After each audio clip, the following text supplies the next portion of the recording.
Bom, então esse trabalho que primeiramente vai ser apresentado, essa apresentação então surgiu de um trabalho que eu fiz na faculdade esse semestre, né?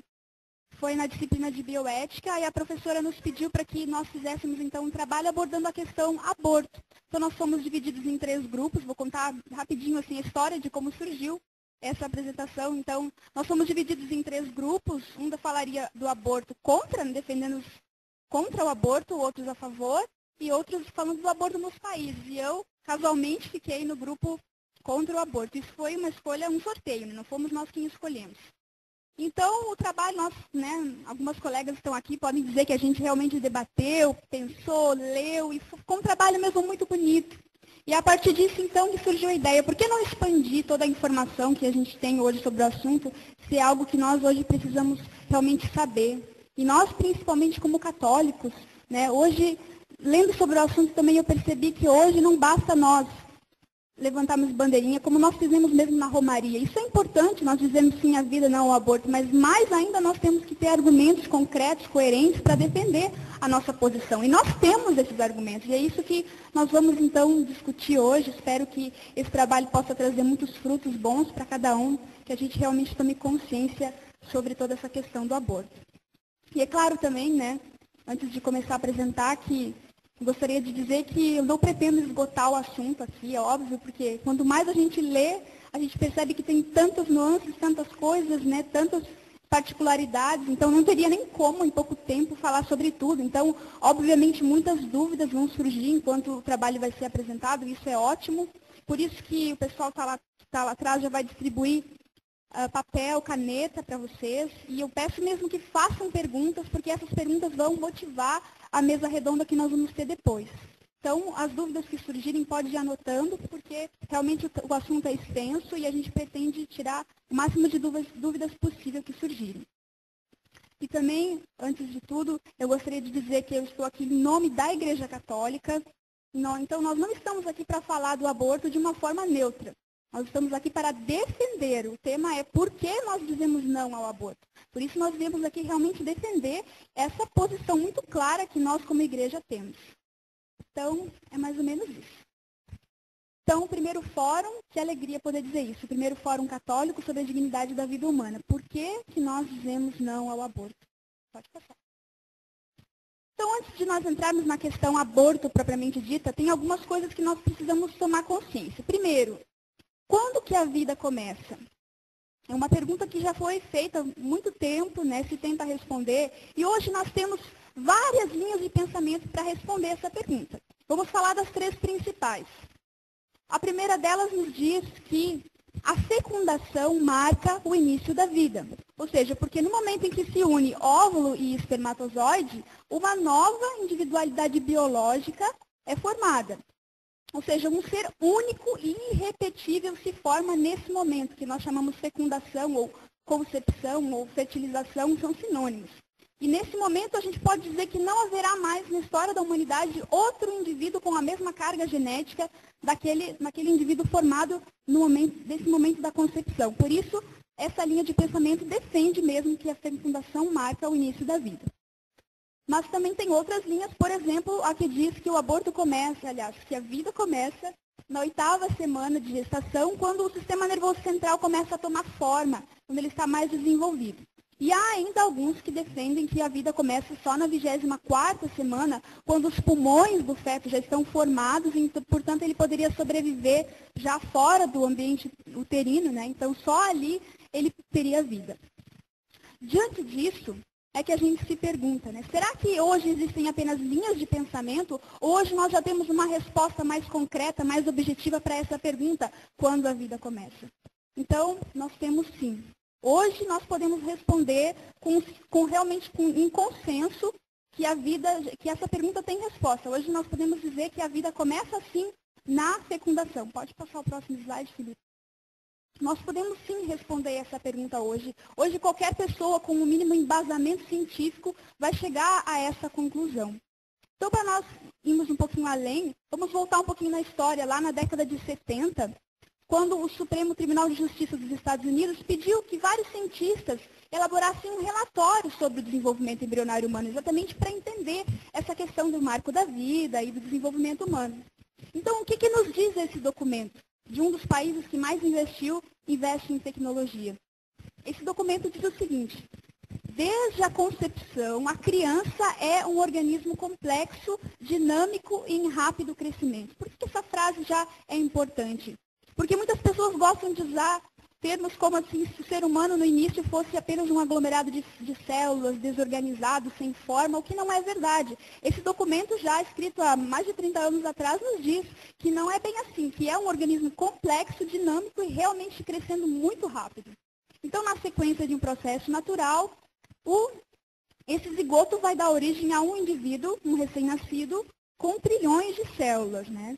E mais ainda, esse documento fala claramente: no momento da fertilização, um novo e único ser é criado, que embora tenha metade dos cromossomos do pai e da mãe, ele é totalmente diferente, geneticamente falando, dos progenitores. Então, esse documento é claro, conclusivo para nós. A vida começa na fecundação. E 10 anos depois, então, de novo, o Senado americano estudou esse relatório, Human Life Bill, em que também consultou especialistas do mundo inteiro, médicos, biólogos, cientistas, e a conclusão foi a mesma. A vida começa na fecundação. Então, essa pergunta é respondida por nós já hoje com certeza. Pode passar, Felipe. Alguns aspectos científicos ainda sobre isso. Então, o que nós precisamos ter muito claro é que a vida é algo natural, biológico e não legal. Então, eu não posso inventar quando a vida começa. Eu não posso dizer que a vida começa ali, começa lá, porque eu acho ou porque para mim convém. Não, a vida é um fato. E nós precisamos constatar esse fato, que, aliás, já foi constatado, como nós vimos. Então, o Dr. Lejeune, não sei se eu pronunciei certo, era um médico pesquisador francês, que realmente trouxe muita contribuição para nós dentro da área da saúde, da área médica, porque foi ele quem desvendou, por exemplo, a base genética da síndrome de Down. Então, nós vamos ler agora uma afirmação dele, que é uma pessoa realmente embasada de importância para nós. E o que ele diz quanto a isso? Ele diz que se um óvulo fecundado não é por si só um ser humano, ele não poderia se tornar um ser humano, porque nada é acrescentado a ele. Então, no zigoto, nós já temos tudo que o ser humano precisa para se tornar como diz, tornar um ser humano. Tem a cor do cabelo, tem a cor dos olhos, tem o jeito, tem as impressões digitais, tudo está contido naquela única célula que se formou na fecundação. Tudo já está ali, basta tempo, oxigênio e nutrição para que um recém-nascido seja formado. E mais ainda, pode passar, Felipe. Mais ainda, então, para dar mais peso ainda a isso que vai ser dito, eu vou citar uma frase clara de um livro que nós mesmos usamos na nossa formação acadêmica, que é praticamente um livro didático para nós, o livro de embriologia clínica, e ele fala também claramente que um zigoto é o começo de um novo ser vivo. Então, isso é incontestável. Então, vamos entender rapidamente, bem sucintamente, como é que é esse momento em que todos nós fomos formados. É algo que até nos intriga, porque todos nós já passamos por esse momento, né? Então, resumidamente, a anatomia feminina, assim, né? Aquela primeiro canal ali é a vagina, depois nós temos o útero, a tuba uterina e o ovário. Então, no ciclo menstrual da mulher, como nós já sabemos, né? A mulher tem um ciclo que dura mais ou menos 28 dias, em que ela passa por mudanças hormonais e mais ou menos no meio desse ciclo, lá pelo 14º dia, o ovário libera um óvulo maduro. E esse óvulo maduro, então, começa a fazer aquele caminho, né? Ele é colocado na trompa, né? E ali ele começa a fazer, então, um trajeto. E ele tem essa célula, depois que ela é expelida do ovário, ela tem, no máximo, 1 dia para ser fecundada. Então, ela tem 1 dia de vida, depois disso ela é expelida. Então, se acontecer uma relação sexual nesse período em que a mulher está fértil, o que vai acontecer? Junta óvulos, espermatozoides, todos nós já passamos pela aula de biologia que explica isso, né? Então, acontece a concepção na tuba uterina, não no útero, como as pessoas geralmente pensam. E aí, então, essa célula vai seguir o seu desenvolvimento, vai se multiplicar, e o ser humano vai ser formado. Então, só para nós entendermos realmente esse momento da concepção que acontece na tuba uterina. Então, resumidamente, vamos dar uma pincelada sobre o desenvolvimento embrionário. Também algo que nós passamos. Pode olhar para a tua vida quando tu vê isso. Então, no primeiro dia, concepção. No sexto dia, então o blastocisto, como nós chamamos, que já é aquela primeira célula multiplicada várias vezes, né? Então, o blastocisto, ele vai aderir ao útero materno. Então, ele chegou no útero e agora ele vai se implantar. Lá pelo 18º dia e lá pelo 20º dia, já começa a se formar o primórdio do tecido nervoso, do sistema nervoso, com o tubo neural e tudo mais. Então, olha como isso é precoce. O sistema nervoso começa a se formar já pelo 11º, pelo 18º, 20º dia. E no 21º dia, o coração já começa a bater. Olha que coisa mais surpreendente. Uma velocidade de 70 batimentos por minuto. Então, imagina só uma situação, né? Uma mulher que tem lá o seu parceiro, né? De repente ela começa a notar que ela não ficou menstruada, né? E aí a menstruação está atrasada, e de repente ela está pensando que pode ter ficado grávida. Nesse momento, ela já tem um embrião dentro dela cujo coração já está batendo. Depois, entre o 28º e o 32º dia, já começam os esboços dos braços, das pernas, do nariz, da boca, e assim segue o desenvolvimento. No 42º dia, o embrião já tem os órgãos internos formados, porém imaturos, né? E já se detecta, inclusive, a atividade cerebral no embrião. Na 7ª semana, então, ele já tem movimentos espontâneos, pode soluçar, franzir a testa, abrir a boca, sugar, e tem aproximadamente 2 centímetros, então é bem pequenininho mesmo, né? E na 10ª semana, ele já tem 6 centímetros. Então, imagine que em 3 semanas ele triplica de tamanho. Como isso é rápido e dinâmico mesmo.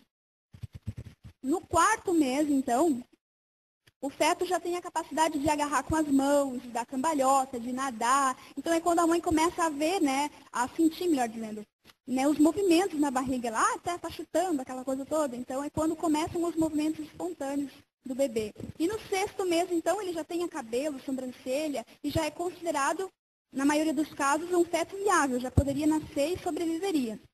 Então, o que isso tudo nos mostra? Nos mostra que o desenvolvimento humano é lindo, é complexo, é dinâmico, nós nem temos conhecimento dele ainda por inteiro, e só pode vir da cabeça de Deus mesmo, algo tão bonito e tão complexo. Pode passar. Então, diante de tudo isso, agora sim a gente entra na questão aborto. O que é, afinal, o aborto? Vamos falar de uma forma bem sintética, bem resumida, para nós todos entendermos. Então, o aborto, ele é a morte intencional ou não de uma criança no ventre da sua mãe. No momento que vai desde a fecundação até o momento prévio ao nascimento, né? E hoje, é importante que fique também bem claro para nós, que geralmente as pessoas que defendem o aborto, elas gostam de usar eufemismos, né? Maneiras de amenizar o termo aborto, que isso já causa um certo impacto quando se fala em aborto, né? Então, hoje se usam termos, como está ali aquelas siglas ali, né? IVG, hoje se fala em interrupção voluntária da gravidez, ou então antecipação terapêutica do parto, nada mais é do que sinônimos para o mesmo termo que a gente pode usar numa palavra só, aborto. Tá? Pode passar, Felipe. Então, quais são os tipos de aborto? Primeiro, o aborto espontâneo, que é aquele em que a mulher não tem intenção de perder o filho, de abortar.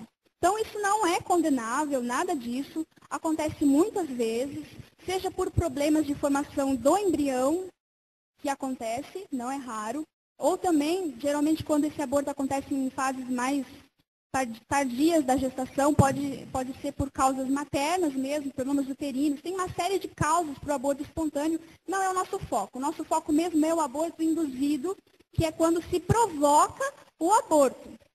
Se provoca a morte da criança, seja por meios mecânicos, cirúrgicos, ou por meios químicos, as substâncias abortivas, que é o que nós vamos estudar um pouquinho agora. Então, gente, existem vários métodos de se praticar, várias formas de se praticar o aborto. Nós vamos falar de algumas só, porque nós não temos tempo para adentrar em toda a questão. Então, por exemplo, vamos falar na RU 486, que é a famosa pílula do dia seguinte. Até o termo já é um pouco sugestivo, né? Dia seguinte, por quê? Porque, né, tu imagina uma mulher que teve uma relação sexual, não importa a circunstância, né, que isso aconteceu, enfim, ela teve uma relação sexual e aí ela pode ter engravidado naquela relação sexual. Então, essa pílula surgiu assim. Então, no dia seguinte, ela toma o remédio e o problema, entre aspas, vai estar resolvido. Então, por isso, esse nome, né, e é essa pílula que a gente chama assim, RU 486. O que é essa pílula? Ela tem um composto de hormônios. Porque, assim, quando a mulher concebe, no momento da concepção, a partir dali, um hormônio feminino chamado progesterona tem uma ação muito importante no organismo materno em preparar o útero para receber esse embrião quando ele tiver que se implantar no útero. Então, no caso, se a mulher tomar essa pílula, existe na pílula um hormônio que é similar à progesterona, só que faz o contrário, impede a progesterona de agir. Portanto, quando o embrião chega no útero, esse útero não está preparado para recebê-lo, capaz de dar nutrição, de realmente prover o desenvolvimento dele. Então, esse embrião, ele é literalmente, ele morre de fome, morre por falta de oxigênio, morre por falta de meios de sobreviver mesmo, porque o útero da mulher não está preparado. Então, é um método usado precocemente na gravidez, né, até a 7ª semana, porque ele tem essa ação. Então, vamos falar também de outro método que é chamado aspiração-sucção, em que se dilata o colo uterino da mulher e se introduz lá um instrumento chamado cureta de sucção, que nada mais é do que um tubo oco com a ponta afilada. Então, se introduz esse instrumento e se desmembra o embrião e os seus anexos. Se desmembra ele e se suga, né? Por sucção, ele é depositado, então, numa bolsa. E o interessante desse método é que o auxiliar, geralmente, que está fazendo o procedimento, ele é responsável por abrir essa bolsa, né, esse depósito, e ele tem que montar uma espécie de quebra-cabeças com as peças, né, com os pedaços do embrião e dos anexos, porque para ver se não ficou nada ainda dentro da mulher, porque o aborto tem que ser completo, senão pode causar infecções e outras complicações para a mãe, né, para a mulher. Então, como mostra aquela figura, assim, né, tem que se montar mais ou menos uma figurinha para ver se realmente saiu tudo de dentro da mulher. Outro método, um dos mais cruéis, é o método de envenenamento salino, que é usado já, né, a partir do 3º, 4º mês da gestação, ou seja, numa criança já bem formada, né? Então, nesse método, se retira 200 ml, mais ou menos um copo, né, de líquido amniótico, que é um líquido que envolve o bebê, que tem várias ações durante a gravidez, né? Então, se retira esse líquido e se injeta dentro, ali, ao redor do bebê, uma solução salina. Então, o bebê começa a deglutir aquela solução e ele morre por desidratação, por convulsões, por hemorragias, tá? E depois de 1 ou 2 dias ele é expelido, ele é abortado. E também o interessante é que essa solução salina, ela queima a pele do bebê. Então, eles ficam com uma coloração assim roxa, avermelhada, e eles foram carinhosamente apelidados de bebês maçãs do amor. E ainda falando de mais um método, por exemplo, a cesariana ou esterotomia, nada mais é do que uma cesariana normal em que se mata a criança no final do procedimento. E a injeção intracardíaca também se injeta no coração do feto uma substância, geralmente cloreto de potássio, que causa parada cardíaca e a criança morre por essa causa, então. E assim existem vários outros, mas esses são os mais comuns. Né? E o interessante também é nós percebemos que a partir da 8ª semana, quando o embrião já tem o seu sistema nervoso central se estruturando, existe sim a possibilidade de dor e sofrimento do feto ou do embrião, dependendo da época em que for feito, né? Porque até durante o primeiro trimestre de gravidez a gente chama embrião. A partir dali a gente chama feto. Só uma questão de nomenclatura. Então, existe essa possibilidade de que eles sofram durante o procedimento. Pode passar. Então, aqui só algumas fotos, né, para nós termos ideia. Aquele bebê ali em cima por solução salina, né, pode ver que ele fica bem vermelho mesmo. Por cesariana também. E aqueles são os restos da sucção, que foi explicado.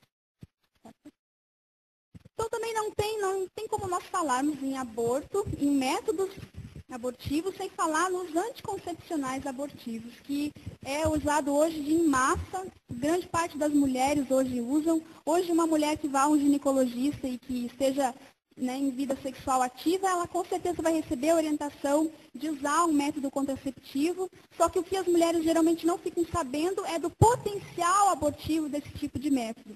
Por exemplo, então, o DIU, dispositivo intrauterino, que é, como mostra aquela figura, é uma espécie de T, assim, pequeno, pode ser de metal, de plástico, E o que esse dispositivo faz? Ele causa uma reação inflamatória, uma inflamação local no útero, e o que vai provocar, então, a morte do bebê, ou melhor, do embrião, dentro do útero. Por quê? Porque ele faz com que o transporte desse zigoto ele seja acelerado. Então, lembra que é no 6º dia que o embrião se implanta no útero, como nós vimos.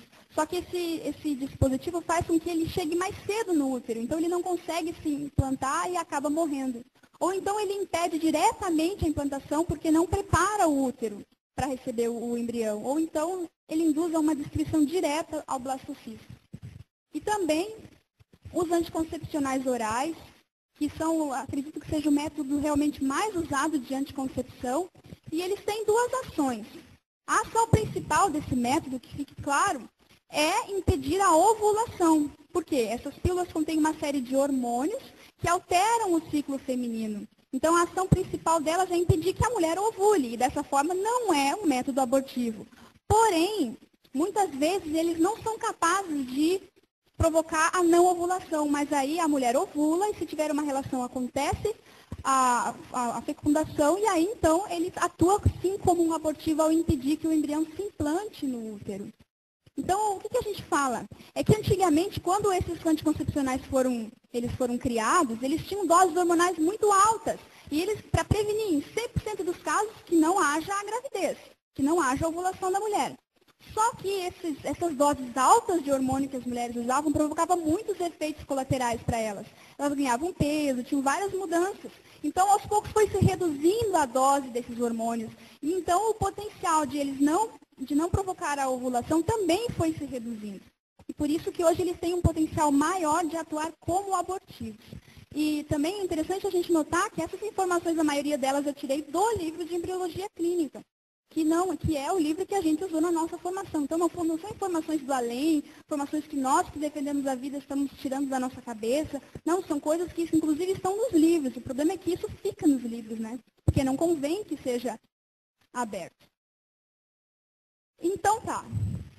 Falamos um pouco, então, da questão aborto terapêutico. Não sei se vocês já ouviram essa expressão, mas nós precisamos entender o que é isso, por quê? Porque um dos argumentos das pessoas que defendem o aborto é de que ele deve ser feito para preservar a saúde da mãe. Então, qual é o confronto de opiniões que existe? Primeiro, então, se diz, né, que é desumano não legalizar esse tipo de aborto, né, deve ser feito quando a mulher tem um risco de morte ou um risco de um mal grave. Isso é o que dizem as pessoas que defendem o aborto nessa situação. E o que nós dizemos quanto a isso? Então, vamos usar, por exemplo, a afirmação desse Dr. José Batista de Oliveira e Costa Júnior, por exemplo. O aborto nunca foi terapêutico. Se o aborto, em tempos idos, em tempos atrás, era usado como pretexto de terapia, isso se devia à falta de conhecimentos médicos. O que acontece é que muita gente confunde o aborto direto, que é não lícito, né, proibido, com a extinção indireta e indesejada da vida do nascituro causada por um procedimento médico para salvar a vida da mãe.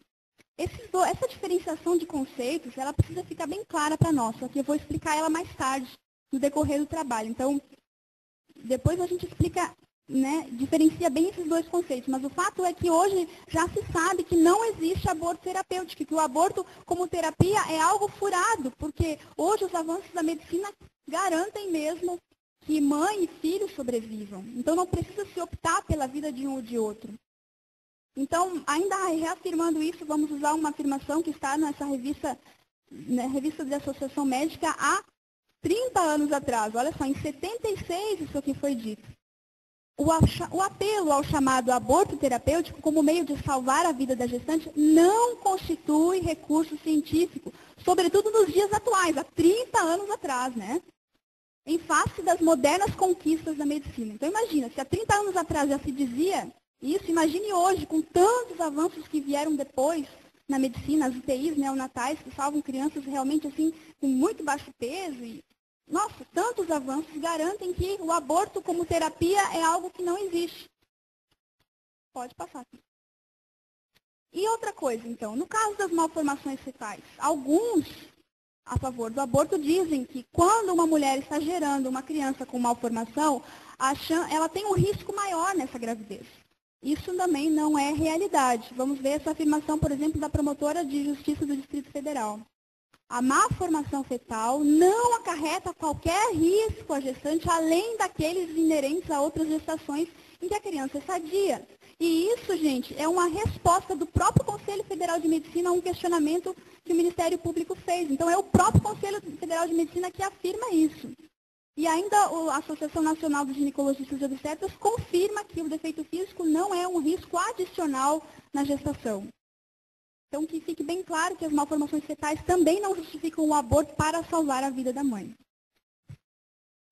E o que é, então, também o aborto eugênico? Também não sei se esse termo é comum para vocês, mas o que é isso? Também é outro argumento usado na defesa do aborto, em que as malformações da criança, do feto, justificam o aborto. E o exemplo mais clássico disso são essas duas malformações que são bastante comuns, a anencefalia e a espinha bífida. Tá? Então, o que a gente tem de argumentos contra isso? É que, primeiro, por exemplo, essas muitas malformações, por exemplo, a espinha bífida, hoje já tem, sim, possibilidade de tratamento cirúrgico e até intraútero. Claro que isso, em relação ao Sistema Único de Saúde brasileiro, é algo que ainda não acontece, a gente poder tratar essas crianças intraútero, mas nós precisamos correr atrás disso. Já existe em países como na Inglaterra, por exemplo, e isso são doenças comuns, malformações que são realmente comuns. Então, isso não justifica, o fato de nós não termos a correção, por exemplo, intraútero, não justifica que nós possamos acabar com a vida dessas crianças. Porque existe, sim, outras terapias em que se corrige parcialmente o problema, e claro que muitas vezes as crianças vão ficar com sequelas, como muitas doenças trazem sequelas para as pessoas. E também, com relação à anencefalia, vou usar essa frase muito sábia mesmo do Conselho Nacional de Bioética italiano. O que ele diz?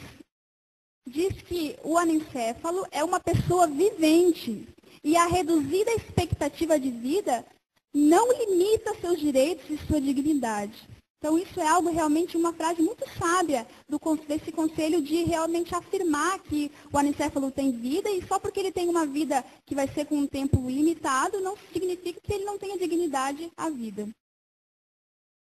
E um dos argumentos usados pelas pessoas que defendem o aborto em anencéfalos é que seria um grande sacrifício materno carregar um feto inviável, né, de que ele seria como carregar um cadáver, um sub-humano. Mas, gente, isso também é um argumento absurdo, porque o anencéfalo tem vida. Se não tivesse vida, o próprio organismo se encarregaria de expulsar esse tipo de criança, o que não acontece, como nós vimos no aborto espontâneo. Então, quando uma gravidez assim está acontecendo, né, e vai a termo, é porque realmente a criança tem vida, por mais que não tenha toda a aparência como nós estamos acostumados a ver. Então, isso de carregar um cadáver é algo assim muito egoísta mesmo de se afirmar. E ainda mais, existem relatos das mães que levaram essas gravidezes a termo, que sentem hoje uma sensação de dever cumprido, claro, né, de ter fornecido amor para o filho. Já nas que abortaram, acontece o que a gente chama de síndrome pós-aborto. O que é essa síndrome pós-aborto? Então, é um misto de vários sintomas. E, por exemplo, quando a mulher lembra do filho, ela sente uma culpa, porque ela antecipou a morte daquele filho, quando, na verdade, ele precisava de proteção, precisava de cuidado dela e não de rejeição. Então, é um misto de culpa, ansiedade, depressão, tendências suicidas, comportamento punitivo e tudo isso como está nessa lista.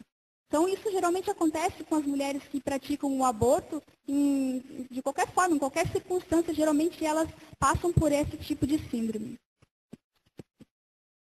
Então, também, falando um pouco sobre a questão, né, que se fala de que é um grande problema mesmo a gravidez de um anencéfalo ou de um mal formado, porque, né, a mãe muitas vezes rejeita, é um grande sacrifício, mas será que isso realmente acontece? A gente se pergunta. Será que é natural de uma mãe rejeitar um filho? Então, vamos pegar, por exemplo, esse depoimento da promotora de justiça do Distrito Federal mais uma vez. O que ela diz? Também é falso que a mãe sentirá repugnância pelo filho deficiente ao nascer. É próprio do amor materno compadecer-se daquele que está desfigurado pela doença e ameaçado de morte iminente. Ao contrário, se a gestante, pressionada por outros que lhe dizem que seu filho é uma coisa ou um monstro, acaba consentindo no aborto, carregará pelo resto da vida o terrível quadro clínico conhecido como síndrome pós-aborto, que nós já discutimos, né? E que ela resume, né, em outras palavras, a aniquilação da psique da mulher. Então, gente, é natural, chega a ser instintivo da mulher, da mãe, né, preservar o filho, amar o filho, né, e aproveitar todo o tempo que tem com esse filho. Então, isso, né, agora, claro, quando a mulher tem consciência de que aquilo que ela está gerando é uma criança e não um monstro, como muitas vezes elas são pressionadas a pensar. Então, numa situação dessas, né, imaginemos uma família que está, né, a mulher está gerando uma criança mal formada. O que será que é necessário num momento desses? Será que realmente o aborto é a melhor alternativa para isso? Ou será que não é de apoio que precisam os pais, precisa uma mãe numa situação dessas? Vamos ver o que diz esse professor de pediatria. A experiência com o fornecimento de apoio aos pais das crianças com defeitos graves tende geralmente a indicar que há efeitos salutares, importantes, de os pais afirmarem seu parentesco com a criança, dando um nome ao bebê, abraçando-o antes da morte. O processo de luto, quando assumido, ao invés de suprimido, pode ser uma parte integral da aceitação e da cura definitivas. Então, o que isso tudo quer nos dizer? Gente, é óbvio que uma mãe vai sofrer numa situação dessas. Dizer que o aborto numa situação assim é prevenir um sofrimento materno é uma baita de uma mentira. Quem que não vai sofrer? Tendo aborto ou não tendo aborto, é impossível não sofrer numa situação dessas. Como muitos problemas nós enfrentamos na vida, muitas situações difíceis, essa é mais uma. Mas faz parte do processo de luto que essa família vai passar a aceitar, viver esse luto. Então, realmente aproveitar ao máximo essa criança, mesmo que de repente ela tenha uma expectativa de vida pequena, limitada. É preciso que os pais realmente amem e deem tudo por esse filho enquanto ele está vivo. E depois, com certeza, fica uma sensação de dever cumprido, como nós já vimos antes, né? Então, faz parte realmente de um assumir o processo de luto em vez de suprimi-lo, de cortá-lo, como, por exemplo, um aborto pode provocar.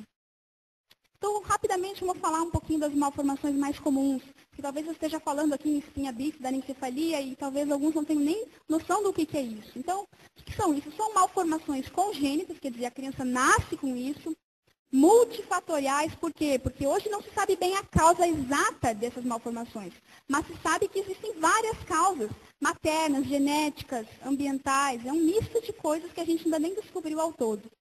E o mais importante ainda, nós percebemos que hoje já existe até mesmo prevenção para esse tipo de malformação, que como está escrito ali lá em cima, DNT, que são defeitos do tubo neural, que é o primórdio do sistema nervoso.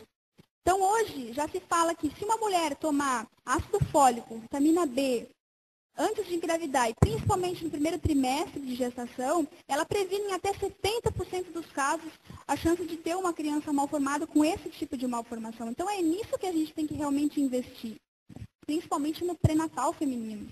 Então a anencefalia, ela tem uma incidência de 1 para cada 1.000 nascidos vivos. Então, gente, isso é muito comum. Imagina que de cada 1.000 crianças que nascem, uma tem essa malformação. É muita criança mesmo que nasce assim. Mas o que a gente precisa entender da anencefalia, e isso todos têm que sair bem claro daqui hoje, é que o próprio termo anencefalia é um termo errado. Gente, na verdade não existe uma pessoa viva com anencefalia, com ausência total de cérebro. Isso é incompatível com a vida. Nesses casos, realmente aconteceria o aborto espontâneo, por exemplo.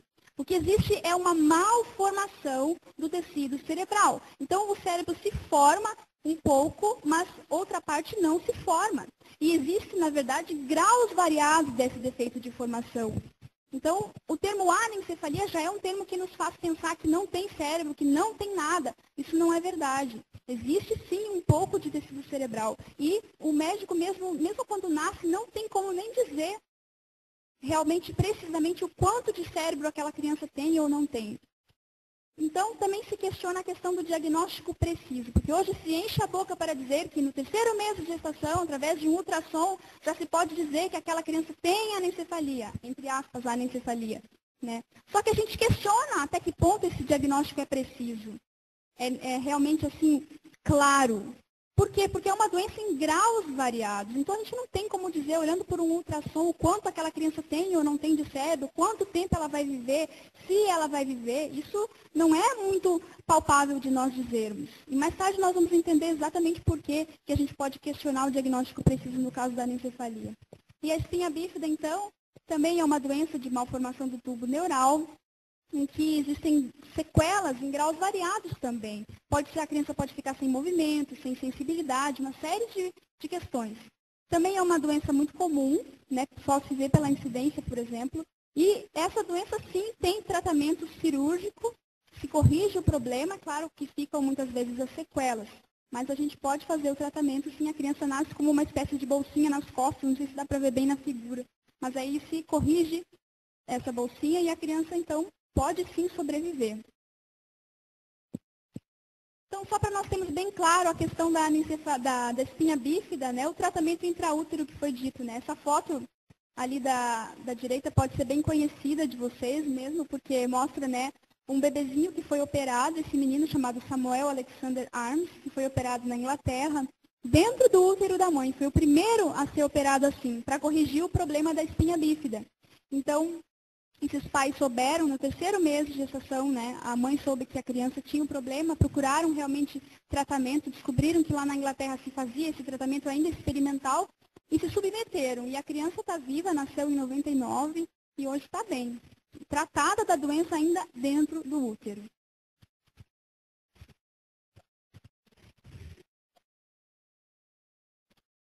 Aquela foto ali, então, é quando... Exatamente. Então, a gente hoje gosta de usar, costuma usar essa foto mesmo, né? Que é como se realmente o bebê estivesse agradecendo ao médico, né? Botando a mãozinha para fora, isso com 3 meses de gestação, né? Pode passar. E mais um caso também, né, de anencefalia, que talvez muitos já tenham ouvido falar, está bastante na mídia, o caso da Marcela de Jesus Ferreira, que a história dela é muito bonita, e é assim. A mãe dessa menina chamada Cacilda Galante, que mora em Patrocínio Paulista, São Paulo, ela estava grávida e soube no 4º mês de gestação que a filha tinha anencefalia. Então foi dito a ela, né, foi dado a ela a instrução, né, de fazer um aborto, se ela queria optar por isso. Só que ela, muito católica, né, muito fã do padre Marcelo Rossi, por isso que o nome da menina é Marcela, ela não optou pelo aborto, ela resolveu levar essa gravidez a termo. Só que os médicos disseram, bom, se a criança nascer viva, ela vai sobreviver durante minutos, horas, talvez dias. O que aconteceu? A Marcela nasceu no dia 20 de novembro de 2006, sobreviveu minutos, horas, dias e completou 1 ano há 5 dias atrás. Então, aí que a gente questiona o diagnóstico, né? Porque agora, no dia 15 de novembro, foi divulgado na mídia, que na verdade, se reviu o caso da Marcela, que na verdade não é a anencefalia clássica, que é uma outra manifestação rara de malformação cerebral. Tudo bem que não seja anencefalia, só que o diagnóstico que foi dado para essa mãe foi anencefalia e a criança realmente não sobreviveria. Então, até que ponto hoje a medicina é capaz de dar um diagnóstico preciso numa situação dessas, né? Então, tá ali aquela foto do meio, é a mais recente da mãe dela, que é apaixonada pela Marcela, mesmo, né? É muito bonito de ver. E elas moram, inclusive, em casa. Ela não vive no hospital, ela vive em casa. E mais uma criança, então, só para citar também, aqui sim um caso de anencefalia, em que, no caso da Maria Tereza, uma criança brasileira de Recife, que a mãe também, uma história parecida com a da Marcela, recebeu o diagnóstico, acho que foi na 3ª semana de gestação também, mas não optou pelo aborto e levou a gravidez a termo e a criança sobreviveu muito mais do que as expectativas dos médicos, né? Pode ver que ela sobreviveu cerca de 3 meses. Então, até que ponto nós conhecemos a anencefalia, nós podemos dizer que é, entre aspas, a anencefalia, que até o próprio termo, como nós já vimos, não é próprio. Pode passar, filho. E aqui só o depoimento de uma mãe, então, que é algo assim que nos convence mesmo. Porque uma coisa é nós falarmos de fora do assunto. Outra coisa é uma pessoa que passou por essa situação e olha o que, por exemplo, essa mãe diz. Lamentável o comentário do ministro Marco Aurélio do Supremo Tribunal Federal, afirmando que a gestante convive com a triste realidade do feto dentro de si, que nunca poderá se tornar um ser vivo. Fui mãe de uma criança com anencefalia e posso afirmar que durante 9 meses de gestação convivi com um ser vivo que se mexia, que reagia aos estímulos externos como qualquer criança no útero. Afirmo também que não existe dano à integridade moral e psicológica da mãe.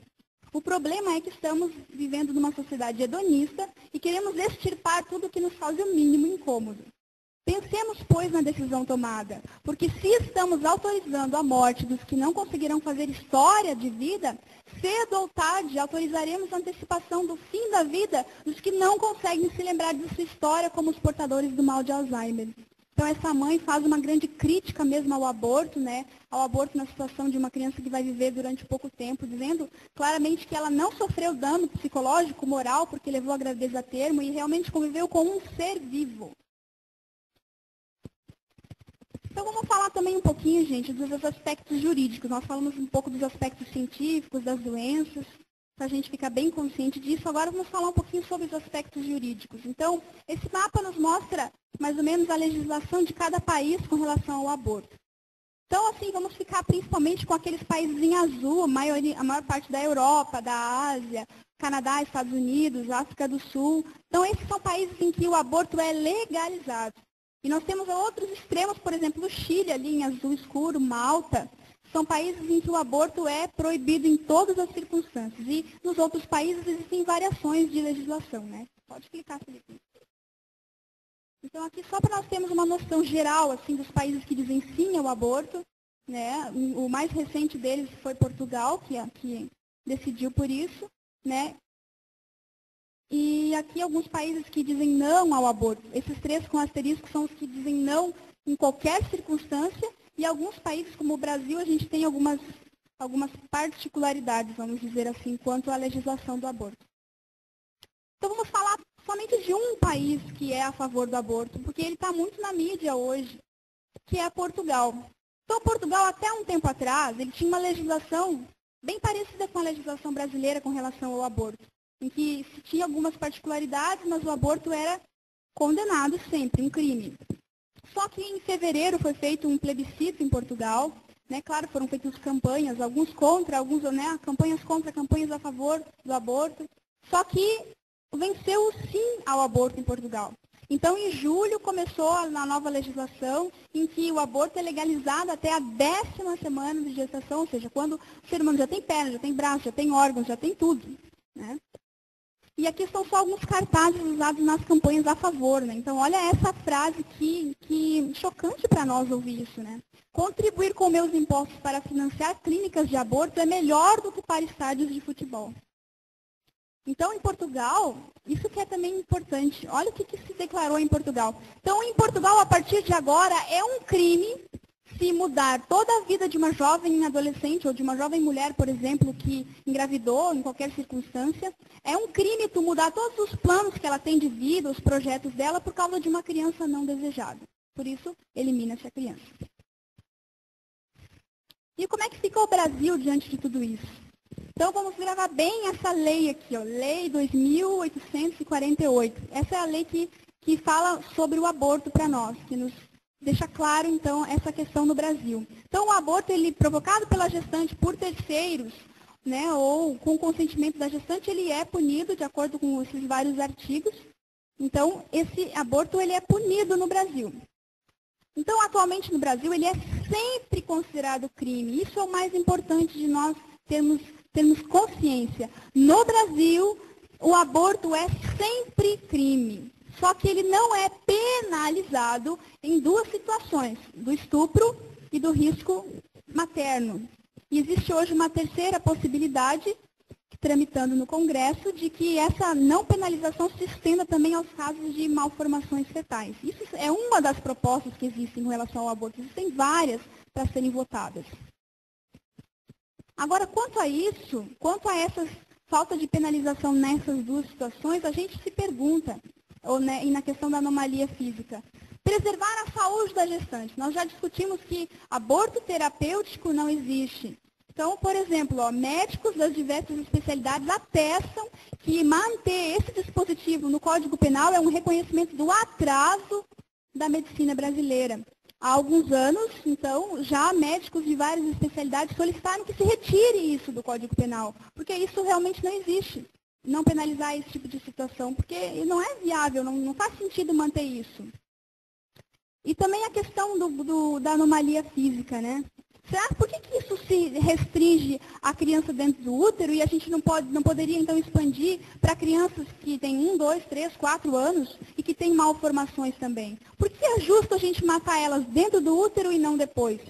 Será que alguém mataria um filho que tem 5 anos e que acabou de se descobrir que tem uma doença degenerativa, por exemplo, a doença de Huntington, que é citada ali? Será que nós faríamos isso com uma criança hoje? E por que a gente faz com uma criança? A gente tem o direito de fazer isso com uma criança dentro do útero, só porque ela não está visível aos nossos olhos? Então, a gente tem que ter atenção a essas novas propostas que circulam no nosso país. Então, será que o aborto ele é legal no Brasil? Gente, o aborto não é legal no Brasil. Nunca, em nenhuma situação. Como nos diz, por exemplo, o Procurador de Justiça de São Paulo.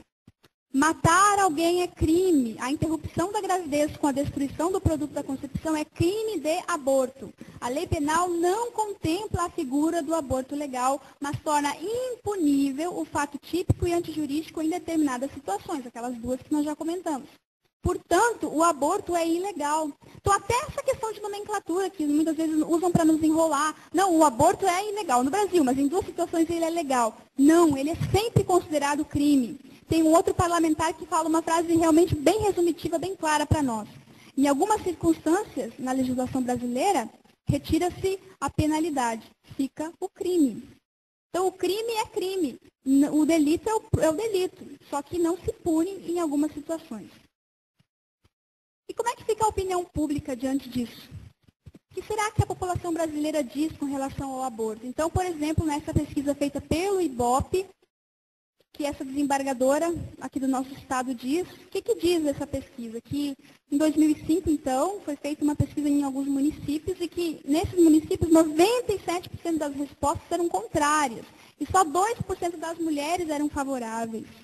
E mais ainda, em 2007, pelo Datafolha, saiu essa pesquisa de que só 3% da população considera o aborto algo moralmente aceitável, enquanto que a esmagadora maioria de 87% acha que isso não é moralmente aceitável. Então, enquanto uma certa elite pensante, entre aspas, do Brasil discute a questão, a população brasileira já sabe muito bem o que decidir, né?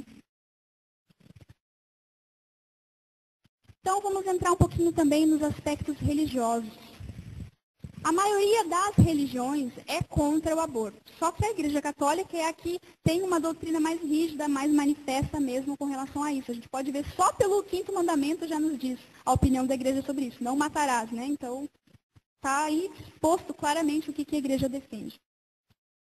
Então, a Igreja diz não ao aborto. Qual é a origem dessa opinião? Isso precisa também ficar muito claro para nós.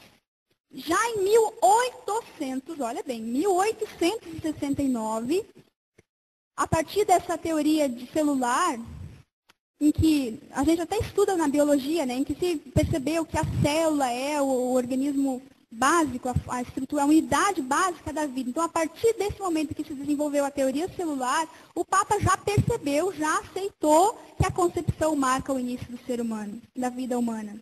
Então, o que fica importante, o que fica claro para nós aqui, é que a opinião da igreja não se justifica por dogmas, não é porque um dogma de fé a igreja acredita dizer não ao aborto, mas é a partir de dados científicos, a partir de uma aceitação de um fato cientificamente comprovado. Então não é porque a igreja acha, ou porque ela quer, ou porque convém que ela diz isso, mas porque a ciência diz isso. E uma afirmação bem recente, então, do Papa Bento XVI, reafirmando isso. E é muito bom de ver assim, o quanto a igreja já se manifestou. Tem uma série de documentos falando sobre isso, mas vamos ficar com essa frase. A vida começa no momento da concepção, os embriões humanos são sagrados e invioláveis. Então, aqui está a chave, né? O nosso tema desse fórum. Por que nós dizemos não ao aborto? Por que nós católicos dizemos isso? Porque, gente, porque Deus nos ama. Essa é a resposta. Porque Deus nos ama, sonhou conosco, planejou a nossa vida. Não importa a circunstância em que nós somos gerados, formados, Ele nos ama de uma forma única, infinita. E sonhou com a nossa vida. E no momento da concepção, nós ganhamos uma alma, a nossa alma. É onde o milagre da vida acontece. Então, o aborto é um assassinato em qualquer fase. Isso se baseia em 4 princípios bem simples. Deus é autor da vida, a vida começa na concepção, ninguém tem o direito de retirar a vida, e o aborto é um assassinato de um ser inocente ainda, que é pior, né? E mais ainda, a própria palavra, a própria Bíblia nos esclarece, nos mostra, muitos anos atrás, quando foi escrita, já nos dava sinais de que existe vida dentro do útero. Por exemplo, quando Deus fala para Jeremias lá, antes mesmo que te formares no ventre materno, eu te conheci. Antes que saísses do seio, eu te consagrei. Quer dizer, Jeremias já tinha vida dentro do útero da mãe dele. E mais ainda, diz o salmista Davi, no Salmo 138. Fostes vós que plasmastes as entranhas de meu corpo. Vós me tecestes no seio de minha mãe também, dizendo que ele era vivo quando estava dentro da mãe dele. Alguns aspectos morais e teológicos também da questão aborto. Nós temos que ter consciência que o ser humano tem uma dignidade objetiva.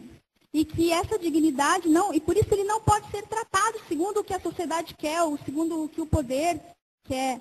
Ele tem uma dignidade objetiva.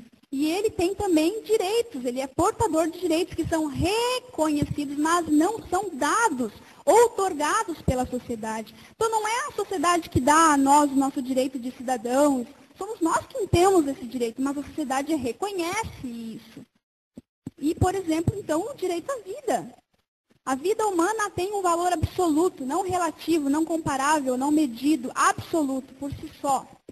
E o aborto, olha só, atenta contra o valor mais fundamental da vida humana, que é condição para que a gente possa exercer os nossos outros direitos. O direito à vida é essa condição básica. Então, atenta contra o nosso direito fundamental. Por isso, é uma atitude de coerência nossa de dizer que o aborto é amoral.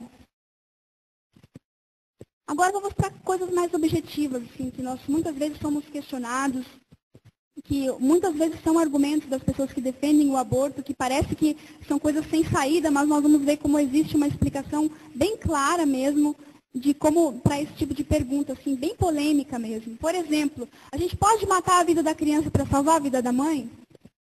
Não. Como a gente também não pode fazer o contrário. Não tem como eu matar a mãe para salvar a criança. Se a gente teoricamente, porque esse tipo de situação na prática praticamente não existe, então se nós teoricamente tivéssemos que optar, e agora, salvamos a mãe ou salvamos a criança? A gente não poderia fazer nada. Não teríamos como optar. Que a natureza se encarregasse de decidir, então, porque como é que eu vou provocar a morte de alguém para salvar outro? Não tem como, são dois crimes. Então, um bom fim, por mais sublime que seja, não justifica um meio mal, né? Maquiavel não concorda com isso, mas isso é fato. Pode passar. Outra pergunta que nós muitas vezes nos fazemos, ou as pessoas nos fazem, o que vale mais, a vida da mãe ou a vida da criança? Muitas vezes elas dizem assim, né? Ai, mas uma mãe que tem lá os seus não sei quantos filhos, né? Imagina que ela vai morrer, como é que vai ficar a família? Enfim, vamos falar de valor da vida. O que vale? O que vale mais? É obviamente que as duas vidas têm o mesmo valor, porque são seres humanos criados por Deus, e a imagem e semelhança de Deus, não como um cachorro, um cavalo que existe por aí. Nós somos criados à imagem e semelhança de Deus, então a gente não pode dizer que um doente, ou que um sadio vale mais que um doente, um inteligente vale mais que um débil mental, ou que um adulto vale mais que uma criança. Em questão de valor, a vida tem um valor em si mesma, e não se mede pela utilidade, pela idade, ou por qualquer outro critério. Outra pergunta. O bebê faz parte do corpo da mulher, porque hoje muito se diz, principalmente as feministas, né? O corpo é meu, eu faço o que eu quero com ele, se eu quero fazer o aborto, eu tenho esse direito. Mas como já nos diz Franklin Cunha, ali embaixo, né? Essa frase, o útero é meu e eu faço com o embrião o que eu quero, é a mais completa vitória do consumismo sobre o valor da vida, né? Hoje, na sociedade que a gente vive, tudo é descartável, tudo eu que decido, né? Tudo é como eu quero, então isso é uma vitória do consumismo sobre o valor da vida. E mais ainda, para nós respondermos essa pergunta, se o bebê faz ou não faz parte do corpo da mãe, o pai da fetologia, Lilley, nos responde isso. O embrião domina o seu meio ambiente e o seu destino. Com grande tenacidade, instala-se nas paredes do útero, demonstrando tal força fisiológica que chega a interromper a menstruação da mãe. Quer dizer, gente, não é o corpo da mãe quem faz com que a criança se forme, é o contrário. Todas as mudanças que acontecem no corpo materno acontecem por causa do bebê. Inclusive, para começar, com a interrupção da gravidez. Até a questão imunológica é resolvida Como é que pode dois seres que não são imunologicamente compatíveis, geralmente uma mãe e um filho, conviver durante 9 meses?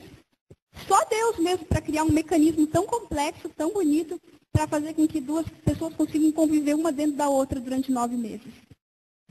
Então, o bebê, ele é autônomo. Já nos diz de novo a desembargadora aqui do Tribunal de Justiça do Rio Grande do Sul. A dependência extrínseca do meio materno, do meio ambiente materno, análoga à do recém-nascido ou do adulto, porque todo mundo depende do meio externo para sobreviver, né? Ligado ao fornecimento de alimento, de oxigênio, né? Expulsão de elementos tóxicos, não contradiz a autonomia do bebê, pois o impulso e a direção do desenvolvimento não dependem de órgãos maternos. Quer dizer, quem de nós não depende de oxigênio, de nutrição para sobreviver? O bebê também. Mas quem forma o embrião é ele mesmo, vamos dizer assim, é Deus mesmo quem faz, não é a mãe. Então ele é sim autônomo. Outra pergunta, muito cabeluda, digamos assim. E se a mãe precisa tomar um remédio, fazer uma cirurgia durante a gravidez e isso vai acabar fazendo, né, resultando na morte da criança? E agora? O que se faz numa situação dessas?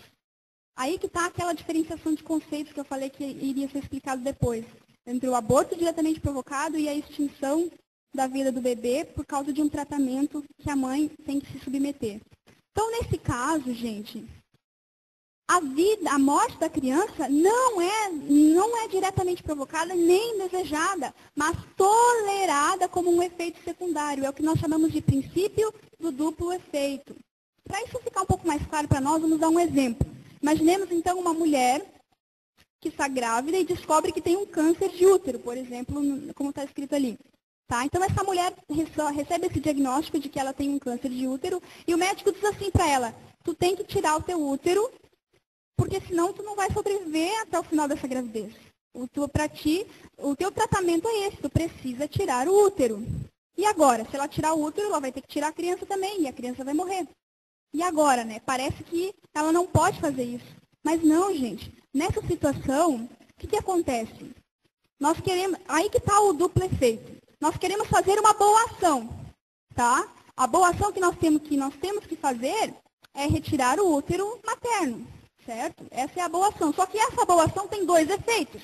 Um efeito um efeito bom, vamos começar pelo bom. Um efeito bom, que é salvar a vida da mãe, e um efeito mau, que é acabar resultando na morte da criança, que, deixa-se bem claro, aconteceria de qualquer forma. Se eu não tirar o útero, mãe e filho morrem. Se eu retirar o útero, mãe vive, filho morre. Então, se eu posso salvar um desses dois, eu só vou fazer isso.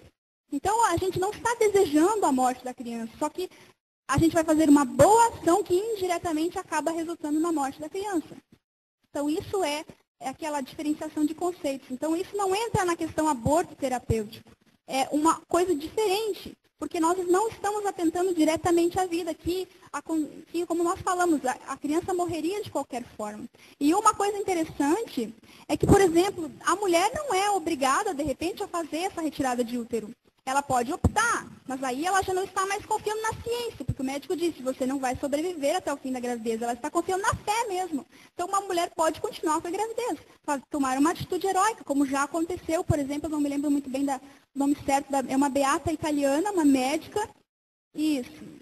Essa irmã, então, essa mulher, desculpe, ela engravidou, entrou nessa mesma questão, né, de que tinha um câncer, só que resolveu levar a gravidez a termo numa atitude de fé mesmo. E ela acabou dando à luz a criança e depois de uma semana ela morreu e a criança hoje é médica como a mãe. Então, mas isso é um heroísmo, como se diz, que nenhuma mulher é obrigada a ter. Então, ela pode sim fazer esse procedimento de retirada do útero, por exemplo, ou no caso da gravidez ectópica, uma gravidez que se desenvolve não no útero, mas nas tubas uterinas, que também é incompatível com a vida. E se a gravidez resultar de estupro? Aí que está uma grande polêmica, né? Será que é justo a gente praticar o aborto nesse tipo de situação? Nunca. Porque o aborto é um acidente que não muda a moralidade do ato. Quer dizer, a gente pode matar uma criança que nasceu de um adultério, de uma prostituição? Claro que não, né? Porque o que a criança fez para merecer a morte? Ela é um inocente que entrou no meio disso tudo. Quem deve ser punido é o estuprador. Então, a gente transferir a pena para uma criança inocente é algo monstruoso, pior que o próprio estupro, porque tu soma um estupro a um assassinato. Então, fica pior ainda. Pode passar, Felipe. Então, quem é que vai matar uma criança que tem 3 anos e que foi concebida num estupro, por exemplo? Ninguém, né? Só que se a gente não pode matá-la depois que ela está viva, como eu digo, visível aos olhos, por que a gente pode fazer isso dentro do útero? Se a vida já existe, é a mesma vida. Então, a repugnância contra um crime não pode se converter na repugnância contra um inocente que foi concebido nesse crime. Então, um exemplo bem real também de que isso é fato, é a história dessa mulher chamada Pam Stenzel. Será que foi uma vida mesmo indesejada? Então, a história dela é o seguinte. Um dia, uma jovem americana de 16 anos foi violentada. E dessa violência sexual foi concebida uma criança. Então, essa menina, né, poderíamos dizer de 16 anos, ela, numa atitude de grande amor pela vida, ela disse que não praticaria o aborto, que é legal nos Estados Unidos. E resolveu levar essa gravidez a termo. Então, essa menina nasceu. E numa outra atitude de amor, sim, dessa menina, ela resolveu dar essa criança, porque ela não tinha condições de criar, nem psicológicas, nem, enfim, talvez nem financeiras, mas o fato é que ela, numa atitude de amor, ela também resolveu doar essa criança a uma família que queria. Então, essa criança foi adotada e hoje é uma psicóloga que viaja pelo mundo falando sobre sexualidade com adolescência. É muito legal as palestras dela. E ela, então, nos diz claramente, assim, né, que realmente eu fui concebida num estupro, mas a minha vida vale a pena. A minha vida tem valor. E mais um exemplo também, nós poderíamos citar a história do Dr. Bernard Nathanson, que é um médico, ginecologista obstetra de Nova York. Esse médico foi o fundador da Liga Nacional pelos Direitos do Aborto nos Estados Unidos, isso na final da década de 60 e 70, início da década de 70. E que foi a primeira organização a apoiar o aborto, a promover o aborto. E também foi colaborador da Federação Internacional de Planejamento Familiar e dirigiu a maior clínica abortista do mundo durante 2 anos. Então ele diz, durante 2 anos eu fui responsável pela morte de 75 mil crianças. E o que ele diz hoje?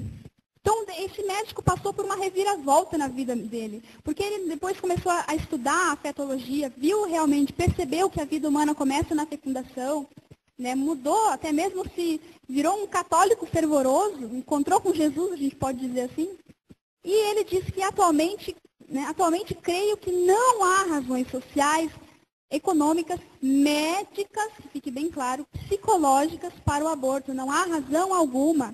E mais ainda, vamos mais além, ele diz que os cientistas, sem dúvida, trabalham com a razão, mas que esta deve aperfeiçoar-se com o auxílio da fé. Então, vamos pegar um pouco da riqueza do que esse médico, que hoje é um grande defensor da vida, nos diz. Então, ele desmascara mesmo os argumentos abortistas. Eu queria mesmo ter trazido todo o depoimento que ele fez, só que eu peguei alguns pontos principais. Por exemplo, ele diz assim, olha, como base, né, para defender o aborto, servíamos de 2 grandes mentiras. A falsificação das estatísticas, tudo aumentado, tudo ampliado, né, e entrevistas que dizíamos ter feito. E a escolha de uma vítima a quem pudéssemos contribuir, né, a quem pudéssemos atribuir por que o aborto, né, que é uma grande obra para a humanidade, ainda não foi aprovado nos Estados Unidos. E essa vítima foi a Igreja Católica. Então, olha o que ele diz. Quando mais tarde os pró-abortistas usavam os mesmos slogans e argumentos que eu tinha posto a circular em 68, dava-me vontade de rir, porque eu tinha sido um dos inventores e sabia muito bem que eram mentiras. E ele diz ainda, outra tática eram as nossas próprias invenções. Então, eles diziam que tinham feito um inquérito e que 25% da população americana era favorável ao aborto. Aí ele acaba contando mais ainda no depoimento, dizendo que na semana seguinte eles diziam que tinham feito outro inquérito e que 50% da população americana era a favor. E assim eles acabavam convencendo os menos informados, né, sobre a questão de legalizar o aborto nos Estados Unidos. Esse slide, gente, ele é um pouco impactante para nós. Esse slide foi usado na apresentação dos nossos colegas que fizeram o trabalho a favor do aborto. E é algo que eu fiz questão de colocar nesse trabalho, por quê? Porque sabe o que eles falaram? Foi assim, né, que muitas vezes, quando nós, que somos contra o aborto, falamos da questão do aborto, a gente sempre coloca fotos de crianças, de fetos, assim, mostrando mesmo o impacto disso, né? Só que a gente não pode esquecer dessa outra realidade, desse outro lado, que são as crianças que são violentadas, que trabalham, que não têm nem condições de sobreviver, né? Então, quer dizer, então, se nós aprovássemos o aborto, isso eles diziam, né? Muitas dessas situações, desse lado aqui, não aconteceriam. Então, isso foi o que eles falaram. Só que eu fiz questão de trazer esse slide porque a questão não é tão superficial como se fala. A questão é mais profunda, quer dizer, em vez, então, de eu fazer com que essas crianças vivam tão mal, é melhor que elas nem existam, né? Melhor que a gente aborte elas e que elas nem tenham condições de ter uma vida. Não é mais fácil a gente propiciar para elas uma vida digna, como elas merecem? Investir em educação, em tecnologia, em tudo que elas precisam? Será que essa não é a solução de acabar com esse lado? Será que o aborto é a melhor resposta para um problema socioeconômico que a gente tem, um planejamento familiar, como se diz? Então, esse slide é para nós pensarmos mesmo, né? Que lado espanta mais? Eu diria que os dois lados espantam, e nós temos que batalhar contra os dois lados. E para finalizar, então, assim, essa frase, para que nós pensemos, não ficou muito nítido, mas eu vou ler. Todos os que defendem o aborto já nasceram, ou todos os que defendem o aborto não foram abortados, né? Tiveram, ou pelo menos, a opção de pensar sobre o assunto. E também aqui só um recadinho de Deus para nós, né?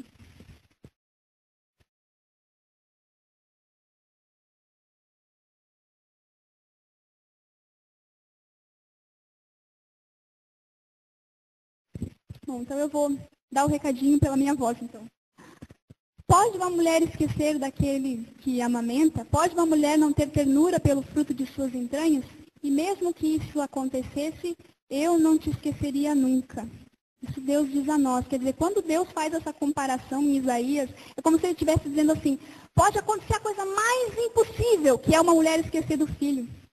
Que é o que hoje acontece, né? Então pode acontecer até isso que parecia mais impossível, mas se isso acontecesse mesmo assim, eu ainda te amaria.